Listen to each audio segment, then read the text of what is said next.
إن الحمد لله نحمده ونستعينه ونستغفره ونعوذ بالله من شرور أنفسنا ومن سيئات أعمالنا من يهده الله فلا مضل له ومن يضلل فلا هادي له وأشهد أن لا إله إلا الله وحده لا شريك له وأشهد أن محمدا عبده ورسوله يا أيها الذين آمنوا اتقوا الله حق تقاته ولا تموتن إلا وأنتم مسلمون يا أيها الناس اتقوا ربكم الذي خلقكم من نفس واحدة وخلق منها زوجها وبث منهما رجالا كثيرا ونساء واتقوا الله الذي تساءلون به والأرحام إن الله كان عليكم رقيبا يا أيها الذين آمنوا اتقوا الله وقولوا قولا سديدا يصلح لكم أعمالكم ويغفر لكم ذنوبكم ومن يطع الله ورسوله فقد فاز فوزا عظيما أما بعد فإن خير الحديث كتاب الله وأصدق السنن سنن محمد صلى الله عليه وسلم وشر الأمور محدثاتها وكل محدثة بدعة وكل بدعة ضلالة وكل ضلالة في النار. أعوذ بالله من الشيطان الرجيم. وما جعلنا الرؤيا التي أريناك إلا فتنة للناس والشجرة الملعونة في القرآن ونخففهم فما يزيدهم إلا طغيانا كبيرا. പ്രിയമുള്ള സഹോദരന്മാരെ, സഹോദരികളെ, സർവാധിനാഥനായ റബ്ബിൻ്റെ വിധിവിലക്കുകൾ സൂക്ഷിച്ചുകൊണ്ട് അവൻ്റെ നിയമനിർദ്ദേശങ്ങൾ ജീവിതത്തിലുടനീളം പാലിച്ചുകൊണ്ട് മുത്തഖിയായി ജീവിക്കാൻ ഞാനും നിങ്ങളും ആത്മാർത്ഥമായി പരിശ്രമിക്കേണ്ടതാണ് എന്ന കാര്യം ആദ്യം തന്നെ ഗൗരവപൂർവം ഓർമ്മപ്പെടുത്തുകയാണ്. സൂറത്ത് ബനി ഇസ്രായേലിലുള്ള 60-ാമത്തെ വചനമാണ് ഇന്നത്തെ വിഷയത്തിലേക്ക് ശ്രദ്ധ ക്ഷണിക്കാൻ ഞാൻ ഓതിവെച്ചിട്ടുള്ളത്. കഴിഞ്ഞ ആഴ്ചയിൽ ഞാൻ പറഞ്ഞത് നിങ്ങൾ ഓർക്കുന്നുണ്ടാകും.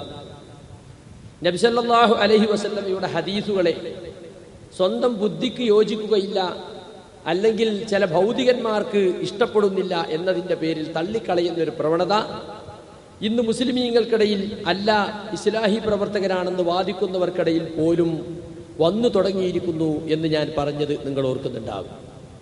യഥാർത്ഥത്തിൽ കേരളത്തിലെ ഇസ്ലാഹി പ്രസ്ഥാനം എന്ന് പറയുന്നത് അഹ്ലുസുന്നത്ത് വൽ ജമാഅത്തിന്റെ ഭാഗമാണ്.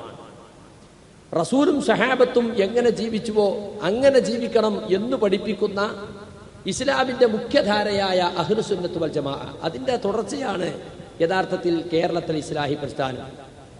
ഇന്ത്യയിൽ ഒട്ടാകെയുള്ള ജംഇയ്യത്തു അഹ്ലുൽ ഹദീസ് അഥവാ ഹദീസിന്റെ ആളുകൾ എന്നറിയപ്പെടുന്ന വിഭാഗത്തിന്റെ കേരള ഘടകമായിട്ടാണ് ഇവിടുത്തെ ഇസ്ലാഹി പ്രവർത്തനം നടന്നുകൊണ്ടിരിക്കുന്നത്. എന്നാൽ ഇന്ന് ഈ അഹ്ലുൽ ഹദീസിന്റെ കൂടെയുള്ള ആളുകൾക്ക് അഹ്ലുൽ ഹദീസിന്റെ അടിസ്ഥാന തത്വങ്ങൾ എന്താണെന്നോ, ഹദീസുകൾ മനസ്സിലാക്കുന്നതിലും സ്വീകരിക്കുന്നതിലും പൂർവകാല പണ്ഡിതന്മാരും നേതാക്കളും സഹാബികളും താബികളും അടങ്ങുന്ന ആദ്യ തലമുറയും സ്വീകരിച്ച നിലപാടെന്താണെന്നോ അറിയാത്ത ഒരവസ്ഥ വന്നുപെട്ടിട്ടുണ്ടോ എന്ന് പലപ്പോഴും സംശയിച്ചു പോകാറുണ്ട്. അതുകൊണ്ടാണ് ചില കാര്യങ്ങൾ ഇവിടെ ഓർമ്മപ്പെടുത്താൻ ആഗ്രഹിക്കുന്നത്. നമ്മൾ യഥാർത്ഥത്തിൽ റസൂലുള്ളാഹി സ്വല്ലല്ലാഹു അലൈഹി വസല്ലമയുടെ സമുദായത്തിൽ 73 കക്ഷികളായി സമുദായം പിരിയുന്ന സന്ദർഭത്തിൽ രക്ഷപ്പെട്ട് സ്വർഗത്തിൽ പോകുമെന്ന് പറഞ്ഞ ഏക കക്ഷിയിൽ ഉൾപ്പെടണമെന്ന് ആഗ്രഹിക്കുന്നവരാണ്. കാരണം റസൂൽ പറഞ്ഞിട്ടുണ്ട്, അലാ വ ഇന്ന മൻ ഖബലകും മിൻ അഹ്ലിൽ കിതാബി ഇഫ്തറഖു അലാ 72 മില്ല. നിങ്ങൾ അറിയണം, നിങ്ങൾക്ക് മുമ്പുള്ള വേദക്കാർ 72 കക്ഷികളായി പിരിഞ്ഞു. വ ഇന്ന ഹാദിഹിൽ മില്ലത സതഫ്തരിഖു അലാ 73. എന്നാൽ എന്റെ ഈ സമുദായം അവർ 73 കക്ഷികളായി പിരിയും. 72 ഫിന്നാർ, അതിൽ 72 നരകത്തിലാണ്. വബാഹിദത്തുൻ ഫിൽ ജന്ന, ഒന്ന് മാത്രം സ്വർഗത്തിലാണ്. വഹിയൽ ജമാഅ, അതാണ് അൽ ജമാഅ എന്ന് പറയുന്നത്. മറ്റൊരു റിവായത്തിൽ കുല്ലുഹും ഫിന്നാരി ഇല്ലാ മില്ലത്തുൻ വാഹിദ, എല്ലാവരും നരകത്തിലാണ് ഒരു കക്ഷി ഒഴികെ. ആരാണവർ? മാ അന അലൈഹി വഅസ്ഹാബി, ഞാനും എന്റെ സഹാബികളും ഏതൊരു മാർഗത്തിലായിരുന്നോ ആ മാർഗത്തിൽ നിലകൊള്ളുന്നവർ. ഈ ഹദീസിൽ നിന്നാണ് യഥാർത്ഥത്തിൽ അഹ്ലുസുന്നത്ത് വൽ ജമാഅ എന്ന പദപ്രയോഗം തന്നെ ഉണ്ടായിത്തീർന്നുള്ളത്. മാ അന അലൈഹി, ഞാൻ ഏതൊരു മാർഗത്തിലാണോ അതാണ് അസ്സുന്ന, നബിചര്യയുടെ ആളുകൾ എന്ന് പറയുന്നത്. വഅസ്ഹാബി, എന്റെ സഹാബികൾ എന്ന് പറഞ്ഞതാണ് ഈ പറഞ്ഞ അൽ ജമാഅത്ത്. അപ്പൊ അഹ്ലുസുന്നത്ത് വൽ ജമാഅ എന്ന് പറഞ്ഞാൽ റസൂൽ സല്ലല്ലാഹു അലൈഹി വസല്ലമയുടെയും അവിടുത്തെ സ്വഹാബത്തിന്റെയും ജീവിത മാതൃകകളെ മുറുകെ പിടിക്കുന്നവർ, അവരെ കാലടിപ്പാടുകളെ വരതെറ്റാതെ പിന്തുടർന്നവർ, അവരാണ് യഥാർത്ഥത്തിൽ സ്വർഗത്തിൽ പോകുന്ന വിഭാഗം. നമുക്കറിയാം മറ്റെല്ലാ സമുദായങ്ങളിലും മുഹമ്മദ് നബി സല്ലല്ലാഹു അലൈഹി വസല്ലമക്ക് മുമ്പ് വന്ന നബിമാരുടെ സമുദായങ്ങളൊക്കെ ആ നബിമാരുടെ കാലശേഷം ആ നബിമാർ കൊണ്ടുവന്ന സത്യദീനിൽ നിന്നും ബഹുദൂരം വ്യതിചലിച്ചു പോയി. എത്രത്തോളം എന്ന് വെച്ചാൽ ആ നബി കൊണ്ടുവന്ന ദീൻ ഉൾക്കൊണ്ട ഒരു വ്യക്തി പോലും ആ സമുദായത്തിൽ ബാക്കിയാവാത്ത വണ്ണം നിശേഷം വ്യതിചലിച്ചു പോയി. എന്നാൽ മുഹമ്മദ് നബിയുടെ ഉമ്മത്ത് വ്യതിചലിച്ചു പോകും, പക്ഷേ മറ്റു സമുദായങ്ങളെ പോലെ ആരും ബാക്കിയാകാത്തൊരവസ്ഥ ഈ സമുദായത്തിൽ ഉണ്ടാവില്ല. ഒരു ചെറിയ വിഭാഗം റസൂൽ കൊണ്ടുവന്ന ദീനിൽ ഉറച്ചു നിൽക്കുന്നവരായി ഖിയാമത്ത് നാൾ വരെ ഉണ്ടാകുമെന്ന് റസൂൽ പറഞ്ഞിട്ടുണ്ട്. ലാ തസാലു ത്വായിഫത്തുൻ മിൻ ഉമ്മത്തി ളാഹിരീന അലൽ ഹഖി ലാ യദുറുഹും മൻ ഖദലഹും വലാ മൻ ഖാലഫഹും ഹത്താ യതി അംറുല്ലാഹി വഹും അലാ ദാലിക്. എന്റെ സമുദായത്തിൽ ഒരു വിഭാഗം സത്യത്തിന്റെ മേൽ വിജയിച്ചുകൊണ്ടും പ്രത്യക്ഷപ്പെട്ടുകൊണ്ടും ഇരിക്കുക തന്നെ ചെയ്യും. അവരെ ഉപദ്രവിക്കുന്നവർക്കോ അവരെ കൈയൊഴിച്ചവർക്കോ അവരെ എതിർക്കുന്നവർക്കോ അവരെ യാതൊന്നും ചെയ്യാൻ സാധ്യമല്ല. അള്ളാഹുവിന്റെ ഖിയാമത്ത് നാൾ വരുന്നത് വരെയും അതായിരിക്കും സ്ഥിതി എന്ന് നബി സല്ലല്ലാഹു അലൈഹി വസല്ലം പറഞ്ഞിട്ടുണ്ട്. അപ്പൊ അള്ളാഹുവിന്റെ സഹായത്താൽ ആദർശപരമായ വിജയം നേടിക്കൊണ്ട് ഒരു ചെറിയ വിഭാഗം ഈ സമുദായത്തിൽ ഉണ്ടാകും. അവർ ചെറിയ വിഭാഗം എന്ന് റസൂൽ തന്നെ പറഞ്ഞിട്ടുണ്ട്. ഉനാസുൻ സാലിഹൂന ഫീ ഉനാസി സൂഇൻ കതീർ. വൃത്തികെട്ട ഒരുപാട് മനുഷ്യന്മാർക്കിടയിൽ കുറച്ച് നല്ല മനുഷ്യന്മാർ. റസൂൽ പറയാണ് മൻ യഅസിഹിം അക്തർ മിമ്മ യുതിഉഹും. അവരനുസരിക്കുന്നവരും അവർ പറഞ്ഞത് കേൾക്കുന്നവരും കുറവായിരിക്കും, അവരെ എതിർക്കുന്നവരും ധിക്കരിക്കുന്നവരുമായിരിക്കും മഹാഭൂരിപക്ഷം എന്ന് റസൂൽ കരീം സല്ലല്ലാഹു അലൈഹി വസല്ലം പറഞ്ഞിട്ടുണ്ട്. ആ വിഭാഗമാണ് യഥാർത്ഥത്തിൽ നമ്മൾ. ആ വിഭാഗമാകാനാണ് നാം പരിശ്രമിച്ചുകൊണ്ടിരിക്കുന്നത്. അത്തായിഫത്തുൽ മൻസൂറ, അള്ളാഹുവിന്റെ സഹായം ലഭിക്കുന്ന വിഭാഗം, സ്വർഗത്തിൽ പോകുന്ന അൽ ഫിർഖത്തുൻ നാജിയ, രക്ഷപ്പെട്ട വിഭാഗം, അൽ ജമാഅ, ആ പ്രത്യേക സംഘം എന്നൊക്കെ ഹദീസിൽ പറഞ്ഞിട്ടുള്ള ആ വിഭാഗമാണ് നമ്മൾ. നമ്മുടെ മാതൃക സലഫുകളാണ്. ആരാണ് സലഫുകൾ? ഖൈറു ഉമ്മത്തി ഖർനി സുമ്മല്ലദീന യലൂനഹും സുമ്മല്ലദീന യലൂനഹും. എന്റെ ഉമ്മത്തിൽ ഏറ്റവും ഉത്തമന്മാർ എന്റെ കൂടെ ജീവിച്ച തലമുറ. റസൂൽ പറയാണ് സഹാബത്തിന്റെ തലമുറയാണ് ഏറ്റവും ഉത്തമ തലമുറ. പിന്നെ അതിനടുത്ത താബിയുകൾ, പിന്നെ അതിനടുത്ത താബിയുകൾ.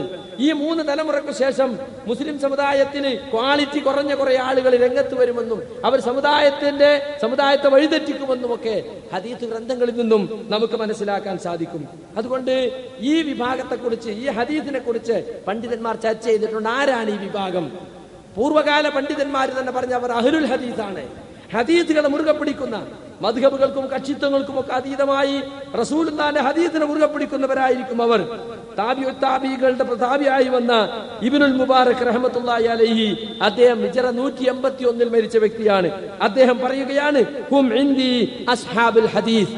അവർ എന്റെ അടുക്കൽ ഈ വിഭാഗം ഹദീസിന്റെ ആളുകളാണ്, മദ്ഹബിന്റെ ആളുകളല്ല. وقال البخاري قال علي بن المديني. അലി ഇബ്നുൽ മദീനി എന്ന് പറഞ്ഞ ഹിജ്റ 234 മരിച്ച ഇമാം ബുഖാരിയുടെ ഉസ്താദാണ്. അദ്ദേഹത്തെ ഇമാം ബുഖാരി ഉദ്ധരിക്കാണ് ഹും അസ്ഹാബുൽ ഹദീസ്. ഈ രക്ഷപ്പെട്ട വിഭാഗം ഹദീസിന്റെ ആളുകളാണ്, അഹ്ലുൽ ഹദീസാണ്. وقال احمد بن حنبل ان لم تكن هذه الطائفه المنصوره اصحاب الحديث فلا ادري من هم. ഇമാമു സുന്ന എന്നറിയപ്പെടുന്ന അഹ്മദ് ബിൻ ഹംബൽ ശൈബാനി റഹ്മത്തുള്ളാഹി അലൈഹി പറയുകയാണ്, ഈ അള്ളാഹുവിന്റെ സഹായം ലഭിച്ചുകൊണ്ട് ഖിയാമം വരെ നിലനിൽക്കുന്ന ഒരു ചെറിയ വിഭാഗം എന്ന് പറഞ്ഞില്ലേ, അവർ ഹദീസിന്റെ ആളുകളല്ലെങ്കിൽ മറ്റാരാണെന്ന് എനിക്കറിയുകയില്ല എന്ന് ഇമാം അഹ്മദ് ബിൻ ഹംബൽ റഹ്മത്തുള്ളാഹി അലൈഹി പറയുകയുണ്ടായി. അപ്പൊ സുഹൃത്തുക്കളെ, റസൂൽ സല്ലല്ലാഹു അലൈഹി വസല്ലമയുടെ ഹദീസുകളെ മുറുകെ പിടിക്കുന്ന, സഹാബത്തിന്റെ കാൽപ്പാടുകളെ പിന്തുടരുന്ന അഹ്ലുസുന്നത്ത് വൽ ജമാഅത്താണ് യഥാർത്ഥത്തിൽ ആ രക്ഷപ്പെട്ട കക്ഷി. ആ രക്ഷപ്പെട്ട കക്ഷിയുടെ പിന്മുറക്കാരാണ് നമ്മൾ. അതുകൊണ്ട് തന്നെ ഹദീസുകൾ കിട്ടിക്കഴിഞ്ഞാൽ പിന്നെ നമ്മളത് സ്വീകരിക്കണം, സർവാത്മന അംഗീകരിക്കണം. നമ്മുടെ താല്പര്യങ്ങൾക്കോ ആളുകളെ ഇഷ്ടാനിഷ്ടങ്ങൾക്കോ വേണ്ടി ഹദീസുകളെ മാറ്റിവെക്കാൻ ഒരിക്കലും നമുക്ക് പറ്റുകയില്ല. എന്തൊരു തർക്ക പ്രശ്നമുണ്ടായാലും അതിനെ പ്രമാണങ്ങളിലേക്ക് മടക്കുക എന്നതാണ് അഹ്ലുസുന്നത്ത് വൽ ജമാഅത്തിന്റെ രീതി. നിങ്ങൾ ഏതെങ്കിലും കാര്യത്തിൽ അഭിപ്രായ വ്യത്യാസത്തിലായാൽ ആ കാര്യത്തിൽ നിങ്ങൾ അല്ലാഹുവിലേക്ക് മടക്കണം, റസൂലിലേക്ക് മടക്കണം. എന്നിട്ട് ഖുർആൻ പറയാണ് ഇൻ കുന്തും തുഅ്മിനൂന ബില്ലാഹി വൽ യൗമിൽ ആഖിർ. നിങ്ങൾ അല്ലാഹുവിലും പരലോകത്തിലും വിശ്വസിക്കുന്നവരാണെങ്കിൽ അതാണ് ചെയ്യേണ്ടത്. ദാലിക ഖൈറും വഅഹ്സനു തഅ്വീല. അതാണ് ഏറ്റവും ഉത്തമവും നല്ല പര്യവസാനമുള്ളതും.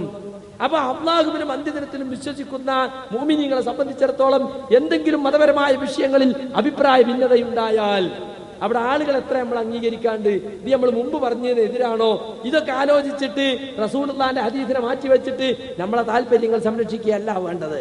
റസൂലിന്റെ ഹദീസിൽ എന്താ ഉള്ളത്, പരിശുദ്ധ ഖുർആനിൽ എന്താ ഉള്ളത്, അത് സർവാത്മന നമ്മൾ സ്വീകരിക്കണം. അള്ളാഹുലും പരലോകത്തിലും വിശ്വസിക്കുന്നുണ്ടെങ്കിൽ അതാണ് വേണ്ടത്. തർക്ക പ്രശ്നങ്ങളെ പ്രമാണങ്ങളിലേക്ക് മടക്കുക മാത്രമല്ല, പ്രമാണങ്ങളിൽ ഒരു കാര്യം വന്നാൽ അത് സസന്തോഷം സ്വീകരിക്കുകയും വേണം. അതാണ് ഫലാ വറബ്ബിക ലാ യുഅ്മിനൂന ഹത്താ യുഹക്കിമൂക ഫീമാ ശജറ ബൈനഹും. അവർക്കിടയിൽ അഭിപ്രായ വ്യത്യാസം ഉണ്ടാകുന്ന വിഷയത്തിൽ മുഹമ്മദ് നബിയെ നിങ്ങൾ അവർ വിധികർത്താവായി സ്വീകരിക്കണം. സുമ്മ ലാ യജിദൂ ഫീ അൻഫുസിഹിം ഹറജൻ മിമ്മാ ഖളൈത. പിന്നെ നിങ്ങൾ നൽകുന്ന വിധിയിൽ അവരുടെ മനസ്സിൽ യാതൊരു വിഷമവും ഉണ്ടാകാൻ പാടില്ല.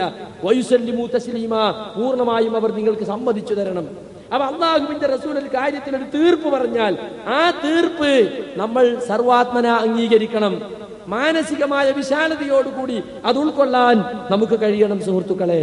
കാരണം എന്താണ്, റസൂലുള്ളാഹിന്റെ വാക്കിൽ മാത്രമേ അബദ്ധങ്ങൾ ഇല്ലാതിരിക്കുകയുള്ളൂ. മറ്റാരുടെ വാക്കിലും അബദ്ധങ്ങൾ ഉണ്ടാകും. കുല്ലു ബനി ആദമ ഖത്താഉൻ വഖൈറുൽ ഖത്താഇൻ അത്തവ്വാബൂൻ. ആദമിന്റെ മക്കൾ മുഴുവൻ അബദ്ധം സംഭവിക്കുന്നവരാണ്. അബദ്ധം സംഭവിക്കുന്നതിൽ ഏറ്റവും ഉത്തമന്മാർ തൗബ ചെയ്യുന്നവരാണ്. എന്നാൽ ആദമിന്റെ മക്കളിൽപ്പെട്ട അമ്പിയാക്കളെ അല്ലാഹു പ്രത്യേകം സംരക്ഷിച്ചിരിക്കുകയാണ്. പാപം അല്ലെങ്കിൽ കുറ്റം എന്ന് പറയുന്ന സംഗതികളിൽ അമ്പിയാക്കൾ അകപ്പെടുകയില്ല. അതുകൊണ്ട് അമ്പിയാക്കൾ മാത്രമാണ് മഅസൂമുകൾ, കുറ്റം തെറ്റ് പറ്റാത്തവർ. അതുകൊണ്ട് അവരെ വാക്ക് മാത്രമേ നമ്മൾ എടുക്കാൻ പാടുള്ളൂ. മറ്റുള്ളവരുടെ വാക്കിലൊക്കെ തള്ളേണ്ടതുമുണ്ടാകും, കൊള്ളേണ്ടതുമുണ്ടാകും. ഇമാം മാലിക് റഹ്മത്തുള്ളാഹി അലൈഹി റസൂലുള്ളാഹിന്റെ ഖബറിനെ ചൂണ്ടി പറഞ്ഞത് ഈ എല്ലാവരുടെ വാക്കിലും തള്ളേണ്ടതും കൊള്ളേണ്ടതും ഉണ്ടാകും, ഈ ഖബറിലുള്ള റസൂലിന്റേതൊഴികെ എന്ന ഇമാം മാലിക്കിന്റെ പ്രസിദ്ധമായ വാക്യം നമ്മൾ മനസ്സിലാക്കണം. സുഹൃത്തുക്കളെ, ഇന്ന് മുസ്ലിം സമുദായത്തിൽ എല്ലാ വിഭാഗം ആളുകളും പ്രമാണങ്ങളെ എണ്ണുമ്പോൾ 4 പ്രമാണം അംഗീകരിക്കും. പരിശുദ്ധ ഖുർആൻ, സഹീഹായ ഹദീസ്, സ്ഥിരപ്പെട്ട ഇജ്മാ, അതുപോലെ വ്യക്തമായ ഖിയാസ്. വാദപ്രതിവാദങ്ങളിലൊക്കെ 2 കൂട്ടരും എഴുതി ഒപ്പിട്ട് കൊടുക്കുകയാണ് ഈ 4 പ്രമാണങ്ങളെ നമ്മൾ അംഗീകരിക്കുമെന്ന്. പക്ഷേ പ്രമാണങ്ങളുടെ കാര്യത്തിലല്ല, പ്രമാണങ്ങൾ മനസ്സിലാക്കുന്ന കാര്യത്തിലാണ് പലർക്കും തെറ്റുപറ്റുന്നത്. ഖുർആൻ അങ്ങോട്ട് ഓതുക എന്നിട്ട് സ്വന്തം ഇഷ്ടപ്രകാരം വ്യാഖ്യാനിക്കുക. കണ്ടോ, ഖുർആൻ യഥാർത്ഥത്തിൽ റസൂലുള്ളാഹിക്കാണ് ഇറങ്ങിയത്, റസൂൽ അത് വ്യാഖ്യാനിക്കേണ്ടത്. ചില ആളുകൾ ഹദീസ് കേൾക്കുമ്പോ ഹദീസല്ലേ, പിന്നെ എന്താ നിനക്ക് കേൾക്കേണ്ടത്, അതെ ഹദീസല്ലേ, ഖുർആനല്ലല്ലോ, ഖുർആനും നിനക്ക് തള്ളേണ്ടി വരും. ഖുർആനും നിനക്ക് റസൂൽ കൊണ്ടുതന്നതാ അല്ലല്ലോ. റസൂലിന് സഹാബികൾ കൊടുത്തു, സഹാബിന് താബീങ്ങൾ, അങ്ങനെ തലമുറയായി കൈമാറ്റം ചെയ്യപ്പെട്ടു വന്നതാണ് ഈ ഖുർആൻ. അതിനും സംശയം ഉണ്ടാക്കിക്കൂടെ? യുക്തിവാദികൾ അതിനും സംശയം ഉണ്ടാക്കുന്നുണ്ടല്ലോ. അപ്പൊ ഖുർആനും തള്ളിക്കളയാൻ തുടങ്ങും ഇവര്. അപ്പൊ ഒന്നാമത്തെ പ്രമാണം ഖുർആനാണ്. ഖുർആൻ എങ്ങനെയാ വ്യാഖ്യാനിക്കേണ്ടത്? ഖുർആന്റെ മറ്റു ഭാഗങ്ങൾ ഒരായത്ത് ഇവിടെ പറഞ്ഞാൽ അതിന്റെ വിശദീകരണം വേറൊരു ഭാഗത്തുണ്ടാകും. ഖുർആൻ കൊണ്ട് വ്യാഖ്യാനിക്കുക, അല്ലെങ്കിൽ റസൂലുള്ളാഹിന്റെ ഹദീസ് കൊണ്ട് വ്യാഖ്യാനിക്കുക. അതുമല്ലെങ്കിൽ ഖുർആൻ ഇറങ്ങിയ കാലത്ത് റസൂലിന്റെ കൂടെ ജീവിച്ച സഹാബികൾ ആ ആയത്തിനെ എങ്ങനെ മനസ്സിലാക്കി അതുപോലെ വ്യാഖ്യാനിക്കുക. അതും കാണുന്നില്ലെങ്കിൽ സഹാബികളിൽ തീരെ പഠിച്ച താബികളും അവന്ന് തീരെ പഠിച്ച താബികളും എങ്ങനെ മനസ്സിലാക്കി. ഇങ്ങനെ പൂർവീക തലമുറ ഇസ്ലാമിനെ മനസ്സിലാക്കിയതുപോലെ മനസ്സിലാക്കണമെന്നാണ് നമ്മൾ പറയുന്നത്. അവർ വിശ്വസിച്ചതുപോലെ വിശ്വസിക്കുക, അവർ ഓരോ വിഷയത്തെയും മനസ്സിലാക്കിയതുപോലെ മനസ്സിലാക്കാം. തെറ്റുപറ്റാതിരിക്കുവാൻ ഏറ്റവും സാധ്യതയുള്ള മാർഗം സലഫുകളുടെ മാർഗമാണ് എന്നതുകൊണ്ടാണ് നമ്മൾ അത് പിൻപറ്റണം എന്ന് പറയുന്നത്. ആ മാർഗത്തെ പിന്തുടരുന്നവർക്കാണ് സലഫികൾ എന്ന് ഭാഷയിൽ പറയുന്നത്. സലഫിന്റെ മാതൃക, അതായത് സലഫ് എന്ന് പറഞ്ഞാൽ നല്ലവരായ മുൻഗാമികൾ, അവരുടെ മാർഗത്തെ പിൻപറ്റുന്നവർ എന്നാണ് അർത്ഥം. പിന്നെ ഇജ്മാഉം ഖിയാസും ഒന്നും സ്വതന്ത്ര പ്രമാണങ്ങളല്ല, അത് ഖുർആനിലും ഹദീസിലും ഉള്ളിലുള്ള പ്രമാണങ്ങൾ തന്നെയാണ്. ഒരു കാര്യത്തെ സംബന്ധിച്ച് ഒരു കാലത്തെ ഗവേഷണ പടുക്കളായ പണ്ഡിതന്മാർ ഒരു ഏകാഭിപ്രായത്തിലെത്തിയാൽ അതിനാണ് ഇജ്മാ എന്ന് പറയുക. ഉദാഹരണമായിട്ട് 5 നേരത്തെ നമസ്കാരം അത് 5 നേരം തന്നെ ഉള്ളൂന്ന് ഒരു കാലഘട്ടത്തിലെ മുഴുവൻ മുജ്തഹിദുകളായ ഗവേഷണ പടുക്കളായ പണ്ഡിതന്മാരും ഏകാഭിപ്രായത്തിലെത്തിയാൽ അത് ഖുർആനിലും ഹദീസിലുള്ള കാര്യമാണ്. ഞാനൊരു ഉദാഹരണം പറഞ്ഞതാണ്. അപ്പൊ അതിനാണ് ഇജ്മാ എന്ന് പറയുക. അത് ഇജ്മാ ഉണ്ടായിട്ടുണ്ട് എന്ന കാര്യം സ്ഥിരപ്പെടണം. പിന്നെ ഖിയാസ് എന്ന് പറഞ്ഞാൽ എന്താ? റസൂലുള്ളാഹിന്റെ കാലത്തില്ലാത്ത പല പുതിയ പ്രശ്നങ്ങളും പിന്നീട് മുസ്ലിം സമുദായം അഭിമുഖീകരിക്കും. കാരണം ഭൗതിക ലോകത്ത് മാറ്റങ്ങൾ സംഭവിച്ചുകൊണ്ടിരിക്കുകയാണ്. അങ്ങനെ വരുമ്പോൾ ആ പ്രശ്നത്തിന് എന്തുണ്ട് വിധി എന്ന് നമ്മൾ അന്വേഷിക്കുമ്പോൾ ഇതിന് സമാനമായ പ്രശ്നങ്ങൾ, തത്തുല്യമായ പ്രശ്നങ്ങൾ റസൂലിന്റെ കാലത്തുണ്ടോ എന്ന് പരിശോധിക്കാം. എന്നിട്ട് അതിന് നബിയും സഹാബത്തും ബാധകമാക്കിയ വിധി ഇന്നത്തെ ഈ പുതിയ പ്രശ്നത്തിനും ബാധകമാക്കുക. അതിനാണ് ഖിയാസ് എന്ന് പറയുന്നത്. അപ്പൊ അത് രണ്ടും സ്വതന്ത്ര പ്രമാണങ്ങളല്ല. അല്ലാതെ ഇജ്മാഅ് 1-ാം പാള്യം, ഇജ്മാഅ് 2-ാം പാള്യം എന്നൊരു കിതാബൊന്നുമില്ല. അല്ലെങ്കിൽ ഖിയാസ് 3-ാം പാള്യം, ഖിയാസ് 10-ാം പാള്യം കിതാബൊന്നുമില്ല. ഇത് ഖുർആനിൽ നിന്നും ഹദീസിലും ഉൾപ്പെട്ട 2 പ്രമാണങ്ങളെ സമീപിക്കുന്ന രീതിയാണ് എന്ന് നമ്മൾ മനസ്സിലാക്കണം. എന്നാൽ സുഹൃത്തുക്കളെ, ഇന്ന് പലരും റസൂലുള്ളാഹിന്റെ സുന്നത്തിന്റെ സ്ഥാനം വേണ്ടതുപോലെ മനസ്സിലാക്കിയിട്ടില്ല. അതാ ഞാൻ നേരത്തെ പറഞ്ഞത്. ഹദീസ് വായിച്ചു കൊടുക്കുമ്പോൾ പറയാൻ അതെ ഹദീസല്ലേ, ഖുർആൻ ഉണ്ടെങ്കിൽ പറ. ഖുർആനിൽ എന്താ? ഖുർആനിൽ ഇല്ലാത്ത എന്തെല്ലാം വിഷയങ്ങളുണ്ട്? ഖുർആനിൽ എല്ലാ വിഷയവും പറഞ്ഞു. പിന്നെ മുഹമ്മദ് നബി എന്തിനാ അയച്ചത്? മുഹമ്മദ് നബി ഒരു ഖുർആൻ കൊണ്ടുവന്നിട്ട് നിങ്ങൾ വായിച്ചോളി പഠിച്ചോളി എന്നിട്ട് പോയിരിക്കാണോ? മുമ്പ് ഞാൻ പറഞ്ഞതുപോലെ ഒരു പോസ്റ്റ്മാന്റെ മാതിരി പോസ്റ്റ്മാൻ കത്തുകൊണ്ടെന്ന് അവർ കൊണ്ടുവന്ന് പോയതാ? അല്ലല്ലോ. ഖുർആൻ റസൂലുള്ളാഹി സ്വല്ലല്ലാഹു അലൈഹി വസല്ലം വിശദീകരിച്ചു തന്നിട്ടുണ്ട്. ആ വിശദീകരണം നമുക്ക് ലഭിക്കുന്നത് ഹദീസിൽ നിന്നാണ്. ബുഖാരി, മുസ്ലിം, തിർമിദി, ഇബ്നു മാജ, അബൂ ദാവൂദ്, നസായി തുടങ്ങിയ ഒരുപാട് ഹദീസ് ഗ്രന്ഥങ്ങളുണ്ട്. ആ ഹദീസ് ഗ്രന്ഥങ്ങളിൽ നിന്നാണ് ഇസ്ലാമിന്റെ പൂർണ്ണ രൂപം നമുക്ക് ലഭിക്കുന്നത്. ഖുർആൻ മാത്രം മതി, ഹദീസ് വേണ്ട എന്ന് പറഞ്ഞാൽ ഇസ്ലാമിന്റെ പകുതി അവൻ നിഷേധിച്ചു. അശ്ഹദു അന്ന മുഹമ്മദ് റസൂലുള്ളാഹി എന്ന ഷഹാദത്തിനെ അവൻ നിഷേധിച്ചു എന്നാണ് അർത്ഥം. ഫൽയഹദരില്ലദീന യുഖാലിഫൂന അൻ അംരിഹി അൻ തുസീബഹും ഫിത്നത്തുൻ ഔ യുസീബഹും അദാബുൻ അലീം. കണ്ടോ, ഖുർആനിന്റെ റസൂലുള്ളാഹി സ്വല്ലല്ലാഹു അലൈഹി വസല്ലമയുടെ കൽപ്പനക്ക് എതിര് പ്രവർത്തിക്കുന്നവർ അവർക്ക് ആപത്ത് പിണയുന്നതിനെ കുറിച്ച് ജാഗ്രതയുള്ളവരായിരിക്കട്ടെ, അല്ലെങ്കിൽ വേദനാജനകമായ ശിക്ഷ വരുന്നതിനെ കുറിച്ച് അവർ പേടിക്കട്ടെ എന്ന് സൂറത്തുൻ നൂറിൽ അല്ലാഹു സുബ്ഹാനഹു വ തആല പറയുകയാണ്. മാത്രമല്ല, അല്ലാഹുവും റസൂലും ഒരു കാര്യം തീരുമാനിച്ചു കഴിഞ്ഞാൽ അത് യാതൊരു തരത്തിലുള്ള മനോവിഷമവും കൂടാതെ അംഗീകരിച്ചാലേ മുഅ്മിനാകൂ എന്നുള്ളത് ഖുർആൻ ഒരുപാട് സ്ഥലത്ത് ആവർത്തിച്ച് പറഞ്ഞ കാര്യമാണ്. സൂറത്തുൻ നൂറിൽ തന്നെ കാണാം, ഇന്നമാ കാന ഖൗലൽ മുഅ്മിനീന ഇദാ ദുഊ ഇലല്ലാഹി വറസൂലിഹി ലിയഹ്കുമ ബൈനഹും. മുഅ്മിനീങ്ങളുടെ വാക്ക് ഇത് മാത്രമായിരിക്കണം. അല്ലാഹുവിലേക്കും റസൂലിലേക്കും അവർ വിളിക്കപ്പെട്ടാൽ, റസൂൽ അവർക്കിടയിൽ വിധി പറയാൻ വേണ്ടി വിളിച്ചാൽ അയ്യഖൂലു സമീഅനാ വഅതഅനാ, ഞങ്ങൾ കേട്ടിരിക്കുന്നു, ഞങ്ങൾ അനുസരിച്ചിരിക്കുന്നു എന്ന് പറയൽ മാത്രമായിരിക്കണം മുഅ്മിനീങ്ങളുടെ വാക്ക്. സൂറത്തുൻ നൂറിൽ പടച്ചവൻ പറയുകയാണ്. എന്നിട്ട് പറയാണ് ഉലൈക ഹുമുൽ മുഫ്ലിഹൂൻ, അവരാകുന്നു ഇരു ലോകത്തും വിജയിച്ചവർ. അപ്പൊ റസൂലുള്ളാഹി സ്വല്ലല്ലാഹു അലൈഹി വസല്ലമയുടെ സുന്നത്തിന് ഇസ്ലാമിക ശരീഅത്തിലുള്ള സ്ഥാനം നമ്മൾ ശരിക്കും മനസ്സിലാക്കണം. റസൂലുള്ളാഹിന്റെ സുന്നത്തിനെ സ്വീകരിക്കാതെ ഒരാൾക്ക് മുഅ്മിനാകാൻ കഴിയൂല. ചില ആൾ ചോദിക്കുക, 5 നേരത്തെ നിസ്കാരം ഖുർആനിലുണ്ടോ? 5 നേരത്തെ നിസ്കാരം നിസ്കാരം തന്നെ ഖുർആനിലുണ്ടോ? നിസ്കരിക്കണം എന്നുള്ള കൽപ്പനയല്ലാതെ എങ്ങനെ നിസ്കരിക്കണം, എത്ര വഖ്ത് നിസ്കരിക്കണം, എത്ര റക്അത്താ മഗ്രിബ്, എത്ര റക്അത്താ ളുഹർ ഖുർആനിലുണ്ടോ? ഖുർആനിലില്ലാത്ത ഒരുപാട് കാര്യങ്ങളുണ്ട്. സകാത്ത് കൊടുക്കണം എന്ന് പറഞ്ഞു, എത്രയാ കൊടുക്കേണ്ടത്, ആരൊക്കെയാ കൊടുക്കേണ്ടത്, സ്വർണത്തിന് എത്രയാ കൊടുക്കേണ്ടത്, നാണയത്തിന് എത്രയാ കൊടുക്കേണ്ടത്, കൃഷിക്ക് എത്രയാ കൊടുക്കേണ്ടത്, അത് ഖുർആനിലില്ല. അതെല്ലാം ഹദീസിലാണുള്ളത്. ഹദീസിനെ തള്ളിക്കളഞ്ഞുകൊണ്ട് ഒരിക്കലും ഒരാൾക്ക് മുസ്ലിമായി ജീവിക്കാൻ സാധ്യമല്ല. നിങ്ങൾ മനസ്സിലാക്കണം, അള്ളാഹുവിനെ അനുസരിക്കണമെന്ന് പറയുന്നതിന്റെ ഒപ്പം തന്നെ റസൂലിനെ അനുസരിക്കണമെന്ന് പറയുന്നുണ്ട്. അള്ളാഹിനെ അനുസരിക്കുക എന്ന ഖുർആൻ അനുസരിക്കലാണ്. റസൂലിനെ അനുസരിക്കുക എന്ന് പറഞ്ഞാൽ റസൂൽ കൊണ്ടുവന്ന ഖുർആനും അതോടൊപ്പം റസൂലിന്റെ ഹദീസും അംഗീകരിക്കലാണ്. അല്ലാത്തവ മുഅ്മിനാവൂല. മൻ യുതിഇർ റസൂല ഫഖദ് അതാ അല്ലാഹ്.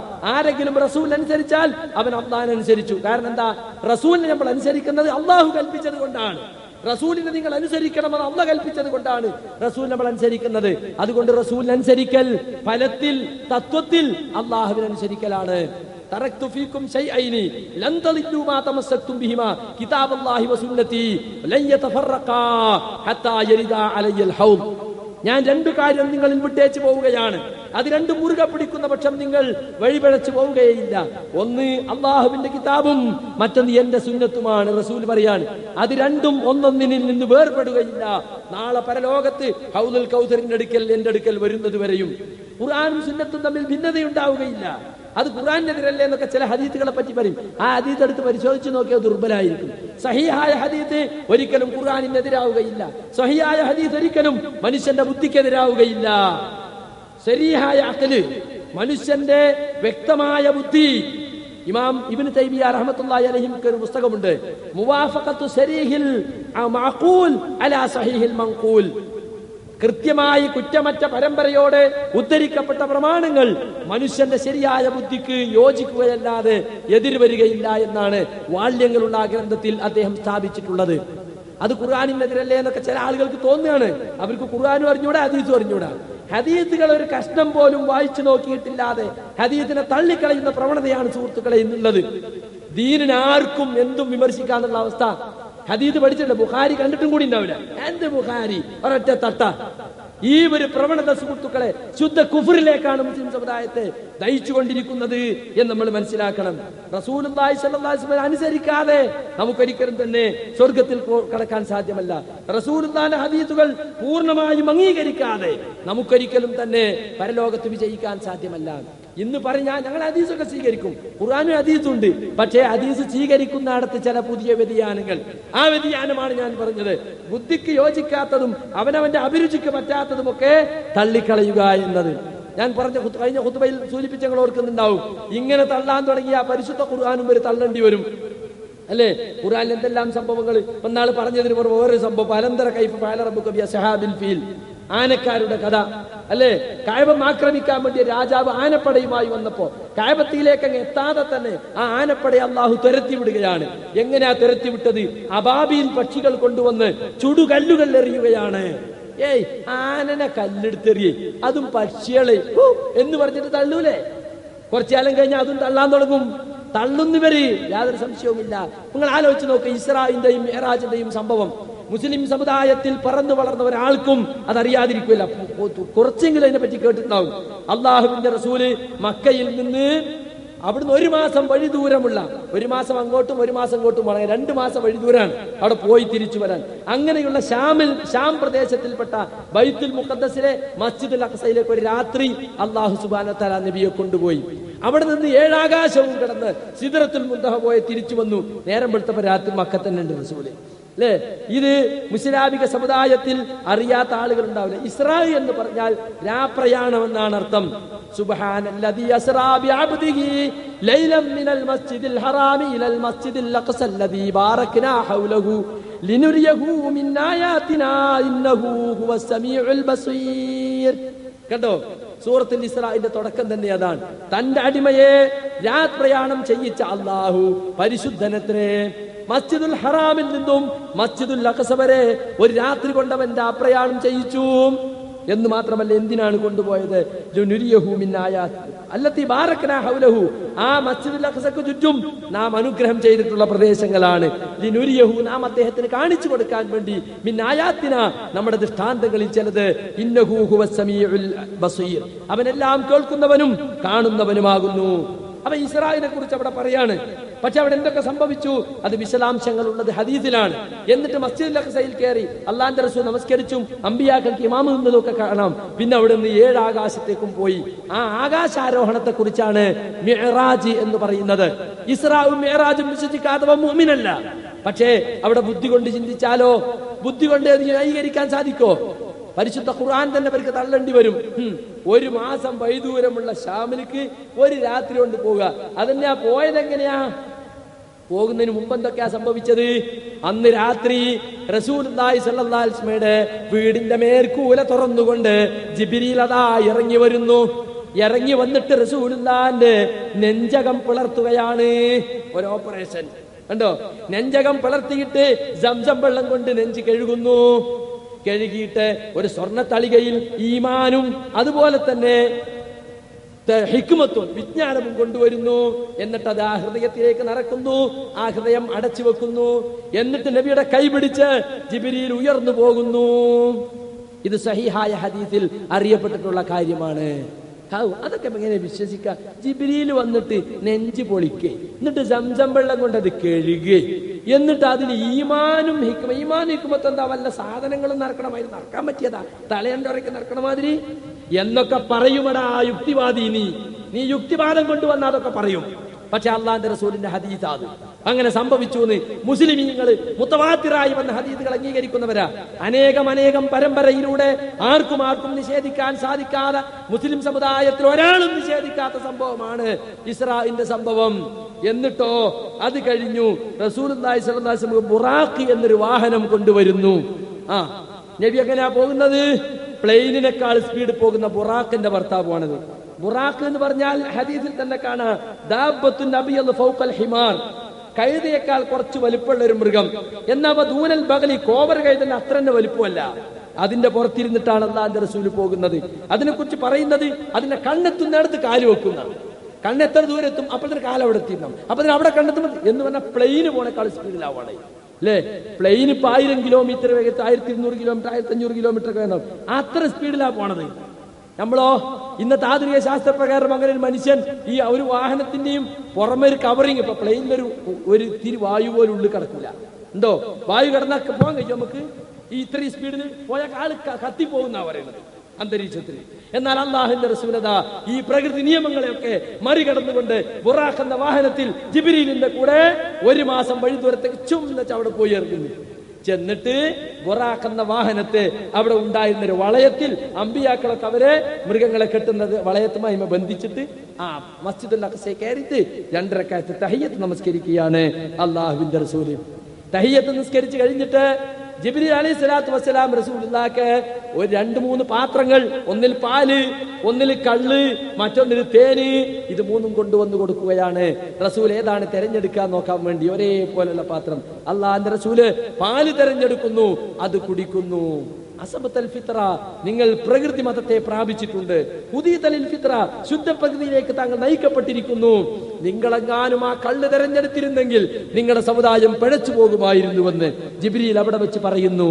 എടോ യുക്തിവാദി, തനിക്ക് വിശ്വസിക്കാൻ കഴിയോ? വിശ്വസിക്കണമെങ്കിൽ വിശ്വസിച്ചോ, അല്ലെങ്കിൽ കാഫിറായിക്കോ. കാഫിറായിക്കോ, ശിറാവുന്ന് പുറത്തുപോയിക്കോ. അള്ളാന്റെ റസൂല് പറഞ്ഞത് അവിടെ വെച്ചിട്ട് മസ്ജിദുൽ അഖ്സയിന് ഇത് കാണിച്ചു കൊടുക്കുകയാണ്. അത് കഴിഞ്ഞിട്ട് കുറെ നബിമാരെ ഉയർത്തെഴുന്നേൽപ്പിക്കുന്നു. മരിച്ചുപോയ നബിമാരോ? മരിച്ചുപോയ നബിമാർ അള്ളാന്റെ റസൂലിന്റെ പിന്നിൽ അണിനിരത്തിയിട്ട് റസൂൽ അവർക്ക് ഇമാമായി നമസ്കരിക്കുകയാണ് കേട്ടോ. അവിടെയാണ് മറ്റേ ആയത്ത്, വസൽമൻ അർസൽനാ മിൻ ഖബ്ലിക മിർ റുസുലിനാ അജഅൽനാ മിൻ ദൂനിർ റഹ്മാനി ആലിഹതൻ യുഅബദൂൻ.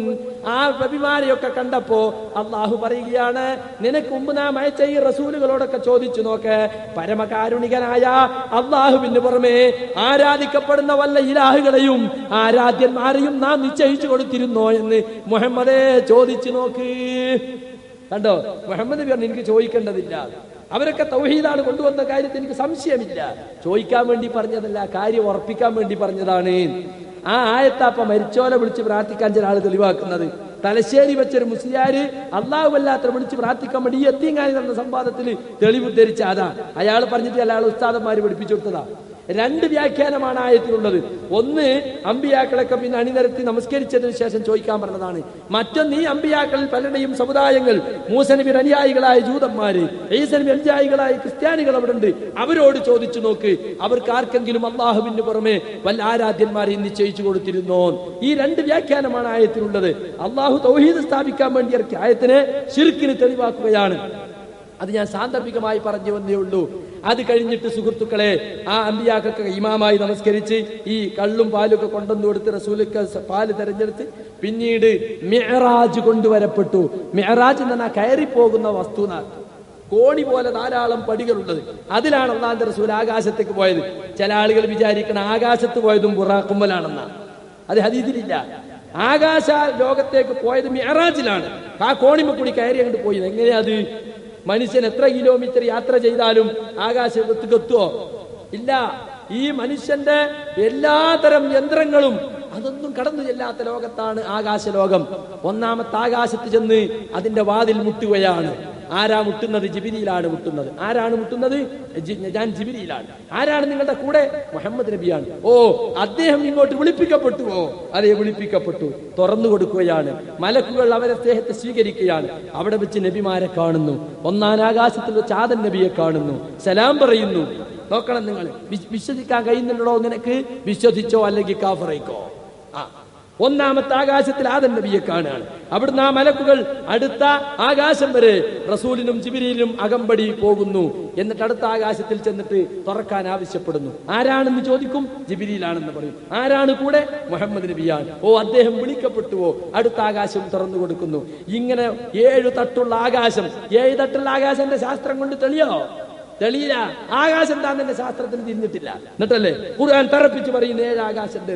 7 ആകാശവും കൊണ്ട് ഓരോ ആകാശത്തിൽ വെച്ചും ഓരോ നബിമാരെ മുഹമ്മദ് മുസ്തഫ സല്ലല്ലാഹു അലൈഹി വസല്ലം കാണുകയാണ്.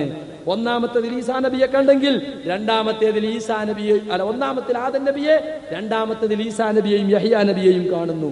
3ാമത്തേതിൽ യൂസുഫ് നബിയെ കാണുന്നു. 4ാമത്തേതിൽ ഇദ്രീസ് നബിയെ കാണുന്നു. 5ാമത്തേതിൽ ഹാറൂൻ നബിയെ കാണുന്നു. 6ാമത്തേതിൽ മൂസ നബി അലൈഹി സ്വലാത്തു വസ്സലാമിനെ കാണുന്നു. 7ാമത്തേതിൽ ഇബ്രാഹിം നബിയെ കാണുന്നു. 7ാം ആകാശത്തിൽ ബൈത്തുൽ മഅമൂർ എന്ന് പറയുന്ന ആകാശലോകത്തെ കഅബ, വത്തൂർ വകിതാബിൻ മസ്തൂർ, അവിടെ വൽ ബൈത്തുൽ മഅമൂർ, ഖുർആൻ പറഞ്ഞതാ.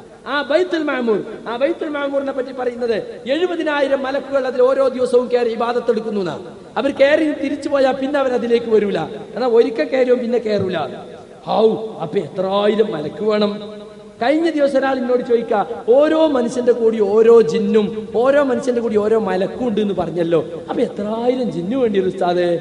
അള്ളാഹ്ക്ക് വല്ല പണിയുണ്ടോ? അത് മലക്കുകൾ എന്നൊക്കെ നമുക്കറിയോ? ഇതൊക്കെ നമ്മളെ ബുദ്ധി കൊണ്ട് തെരഞ്ഞെടുക്കാൻ പറ്റിയ കാര്യം? അത് ബൈത്തുൽ മഅമൂറിൽ ഇങ്ങനെ ചാരിയിരിക്കുകയാണ് ആര്? ഖലീലുല്ലാഹി ഇബ്രാഹിം നബി. അവരോടൊക്കെ സലാം പറയുന്നു, അന്വേഷണം നടത്തുന്നു. അങ്ങനെ 7 ആകാശത്തിന്റെയും അപ്പുറം കടന്നു. അവിടെയും കടന്ന് സ്വർഗത്തിനടുത്ത സിദ്റത്തുൽ മുൻതഹ എന്ന മരത്തിനടുത്ത് അല്ലാഹുവിന്റെ റസൂൽ എത്തുകയാണ്. സിദ്റത്തുൽ മുൻതഹ എലന്ത മരം. എന്ത് എലന്ത? അതൊക്കെ പരലോകത്തെ മരാടോ. ഇവിടുത്തെ മരത്തിനെന്നതിന് യാതൊരു വാക്കുകൊണ്ടല്ലാതെ സാമ്യം ഉണ്ടാവില്ല. അതിന്റെ കൊലകൾ ഹജറിലുള്ള വലിയ തോൽപാത്രത്തെ പോലെയുണ്ട്. അതിന്റെ ഇലകൾ ആനച്ചവി പോലെ വലുതാണ്. അതിനെ മലക്കുകൾ ആവരണം ചെയ്തിരിക്കുന്നു, എന്തൊക്കെയോ വർണ്ണങ്ങൾ ആവരണം ചെയ്തിരിക്കുന്നു. എന്താണ് എനിക്കറിയുകയില്ല എന്നാണ് അല്ലാഹുവിന്റെ റസൂല് പറഞ്ഞത്. അതിന്റെ അടുത്താണ് സ്വർഗം. അതൊക്കെ ഖുർആനിലുണ്ട്. ഇസ്രായിലിനെ പറ്റി സൂറത്തുൽ ഇസ്രായിലതുപോലെ സൂറത്തുൽ നജ്മിൽ അല്ലാഹു ചോദിക്കുകയാണ്. അവിടെ വെച്ച് ആ 7 ആകാശവും കടന്നിട്ട് സിദ്റത്തുൽ മുൻതഹയുടെ അടുത്ത് വെച്ച് ജിബ്രീലിനെ അദ്ദേഹത്തിന്റെ സാക്ഷാൽ രൂപത്തിൽ റസൂൽ കാണുക. എങ്ങനെ കാണുന്നത്? 600 ചിറകുകളോടുകൂടി. മുമ്പ് കണ്ടിട്ട് ബോധം കെട്ട് വീണിട്ടുണ്ട്. നിങ്ങൾ കേട്ടിണോ? അതും ഖുർആനിലുള്ളതാ. അള്ളാഹിന്റെ റസൂൽ ആദ്യം കണ്ടതിനെ പറ്റി ഖുർആൻ ഇതിന്റെ തൊട്ടു മുമ്പ് സൂറത്തുൽ നജ്മിൽ പറയുന്നുണ്ട്. ഹദീസിലുണ്ട്, റസൂൽ ബോധം കെട്ട് ആദ്യം ഹിറാ ഗുഹയിൽ വന്നിട്ട് വഹി കൊടുത്തു. പിന്നെ ഒരു വർത്താനമില്ല, ഒന്നും വിവരമില്ല. നബിക്ക് ജിബ്രീലിനെ കാണുന്ന വല്ലാത്ത ആഗ്രഹം. അങ്ങനെ ഒരിക്കലാ ആകാശത്തിനും ഭൂമിക്കുമിടയിൽ ആ ചക്രവാളമാകെ നിറഞ്ഞ രൂപത്തിൽ ജിബ്രീൽ ഒരു പീഠത്തിൽ ഇരിക്കുന്നു. കണ്ടതും റസൂൽ മോഹാലസ്യപ്പെട്ടു വീണു. മനസ്സിലായില്ലേ? അതിനെ സംബന്ധിച്ച് പരാമർശം ഖുർആൻ പറയാണ്, അഫതുമാറൂനഹു അലാ മാ യറാ. അദ്ദേഹം കണ്ടതിനെ സംബന്ധിച്ച് നിങ്ങൾ അദ്ദേഹത്തോട് തർക്കിക്കുകയാണോ? വലഖദ് റആഹു നസ്ലതൻ ഉഖ്റാ. മറ്റൊരവസരത്തിലും ജിബ്രീലിനെ അല്ലാഹുവിന്റെ റസൂൽ കണ്ടിട്ടുണ്ട്. അതെവിടെ വെച്ചാണ്? ഇൻദ സിദ്റത്തുൽ മുൻതഹ. സിദ്റത്തുൽ മുൻതഹ എന്ന മരത്തിനടുത്ത്. ഇൻദഹാ ജന്നത്തുൽ മഅ്വാ. അതിനടുത്താണ് താമസത്തിന്റെ സ്വർഗമുള്ളത്. ഇത്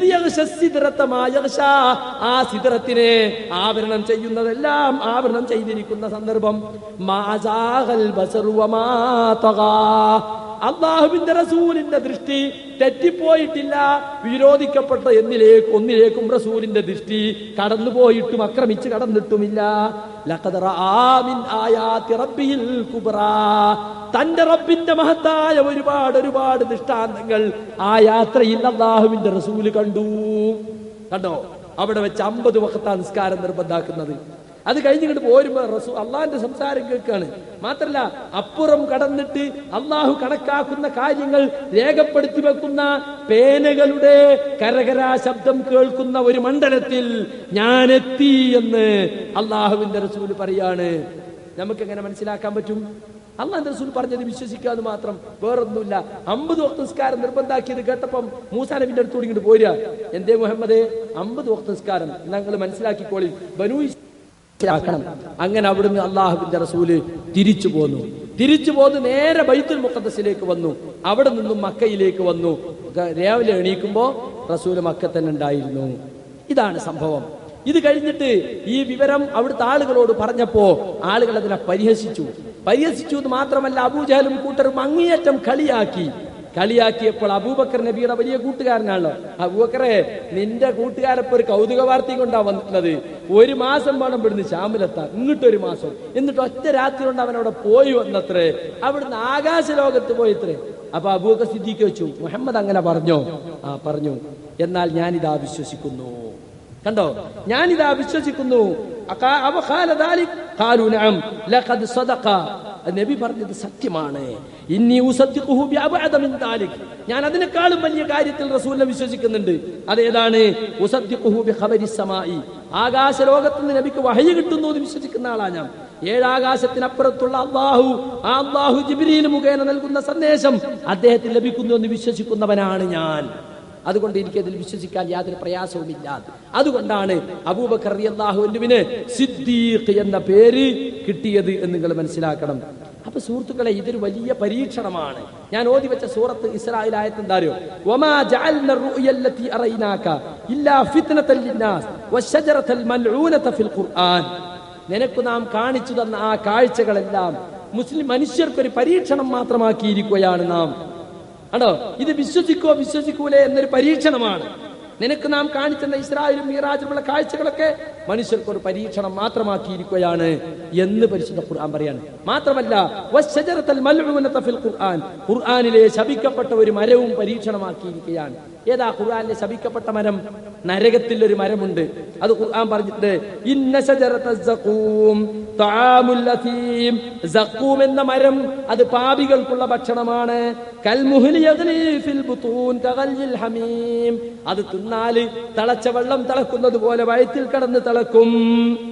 ഖുദൂഹു ഫഅ്തിലൂഹു ഫീ ഇലാ സവാഇൽ ജഹീം, ആ പാപിയെ പിടിക്കുക, അവനെ നരകത്തിന്റെ മധ്യത്തിലേക്ക് വലിച്ചഴക്കുക. തിളച്ച വെള്ളത്തിന്റെ ശിക്ഷയിൽ നിന്നും അവന്റെ തലമണ്ടയിലൂടെ നിങ്ങൾ ഒഴിച്ചു കൊടുക്കുക. നീ വലിയ മാന്യനും വലിയ ബുദ്ധിജീവിയും വലിയ പ്രതാപിയും ഒക്കെ ആയിരുന്നല്ലോ. നിങ്ങൾ ഏതൊന്നിനെ സംശയിച്ചു കൊണ്ടിരുന്നോ അതാണ് ഇത്.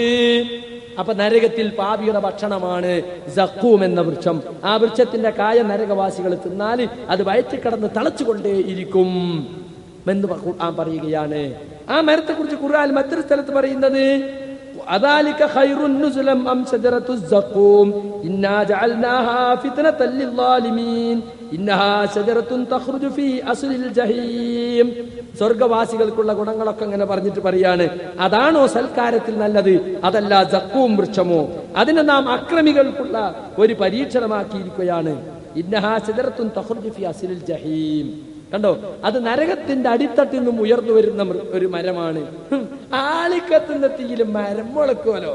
നിങ്ങൾക്ക് വേറെ പണിയൊന്നുമില്ലടോ അല്ലേ? ആരാ ചോദിച്ചത്? അബൂജഹലാണ് ചോദിച്ചത്. ഇന്ന് ചോദിക്കുന്നത് അബൂബക്കറും മുഹമ്മദും ഒക്കെയാണ്. അന്ന് അബൂജഹലാ ചോദിച്ചത് എന്ത്?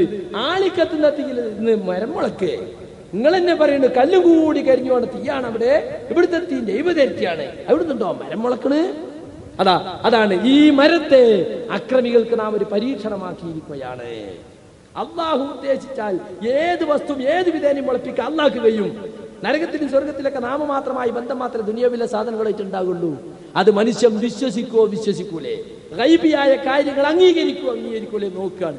യഥാർത്ഥത്തിൽ നമുക്ക് ഈമാൻ ഉണ്ടോ എന്ന് പരീക്ഷിക്കുകയാണ് അല്ലാഹു സുബ്ഹാനഹു വ തആല. അതുകൊണ്ട് സുഹൃത്തുക്കളെ, നമ്മള് ബുദ്ധിക്ക് യോജിച്ചത് മാത്രം എടുക്കാൻ വിചാരിച്ചാൽ നമുക്കൊരിക്കലും മുസ്ലിമാകാൻ കഴിയൂല.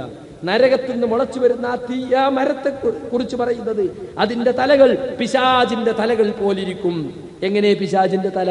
നമ്മൾ കണ്ടില്ല. അങ്ങനെ വിശ്വസിക്കുക, പിശാചിന്റെ തലകൾ വികൃത രൂപമായിരിക്കും എന്നാണ് മൊത്തത്തിൽ മനസ്സിലാക്കാനുള്ളൂ. അങ്ങനത്തെ ഒരു മരം, ആ മരം തീയിലാണ് മുളക്കുന്നത്. അപ്പൊ അത് പരീക്ഷണമാക്കി എന്ന് ഖുർആൻ പറയാണ്. കാരണം എന്താ, ചില ആളുകൾ നിഷേധിക്കും, ബുദ്ധിക്ക് യോജിക്കണില്ല അത് പറയും. ചില എന്തിനധികം ചില റിവായത്തുകളിൽ കാണുന്നത് റസൂലുള്ള ഇസ്രാ മിറാജ് കഴിഞ്ഞ് വന്നപ്പോ പുതുതായിട്ട് മുസ്ലിങ്ങളായ ചിലരും കൂടി ഇസ്ലാം എന്ന് പുറത്തുപോയില്ല. എന്തൊക്കെയായി പറയുന്നത് അല്ലേ? കിബില മാറിയപ്പോ എന്താ പറഞ്ഞത്? കിബില മാറിയപ്പോ ഇൻഷാ അല്ലാഹ് ഞാൻ പിന്നീട് വിശദീകരിക്കുന്നുണ്ട്. നമ്മുടെ ഈമാൻ പരീക്ഷിക്കുകയാണ് സുഹൃത്തുക്കളെ ഇതൊക്കെ. അതുകൊണ്ട് നാം നമ്മുടെ ബുദ്ധിക്ക് യോജിച്ചത് മാത്രം എടുക്കാമെന്ന് തീരുമാനിച്ചാൽ ഇസ്ലാമിൽ നിന്ന് നമ്മൾ പുറത്തു പോകും. അതുകൊണ്ട് ഈ ബുദ്ധിക്ക് യോജിച്ചത് എടുക്കുമെന്ന വാദക്കാർ ഇസ്ലാമിൽ യുക്തിവാദം കുത്തിച്ചെലുത്താൻ ശ്രമിക്കുന്നവരാണ്. മുസ്ലിം സമുദായത്തിൽ കുഫറും നിഫാഖും പ്രചരിപ്പിക്കാൻ ശ്രമിക്കുന്നവരാണ്. അവർ നമ്മൾ കരുതിയിരിക്കണം എന്നാണ് ഈ സന്ദർഭത്തിൽ എനിക്ക് ഓർമ്മപ്പെടുത്തുവാനുള്ളത്. അല്ലാഹു സുബ്ഹാനഹു വ തആല അവന്റെ ദീനിനെ ശരിക്കും ഉൾക്കൊള്ളുന്ന റസൂലുള്ളാഹിന്റെ ഹദീസുകളെ, സഹാബത്തിന്റെ നടപടിക്രമങ്ങളെ ശരിക്കും ഉൾക്കൊള്ളുന്ന മുത്തഖികളുടെ കൂട്ടത്തിൽ, മുൻഗാമികളുടെ മാർഗം പിൻപറ്റുന്നവരുടെ കൂട്ടം നമ്മൾ ഉൾപ്പെടുത്തുമാറാകട്ടെ. اللهم اغفر للمؤمنين والمؤمنات والمسلمين والمسلمات الأحياء منهم والأموات إنك مجيب الدعوات يا قاضي الحاجات ربنا آتنا في الدنيا حسنة وفي الآخرة حسنة وقنا عذاب النار.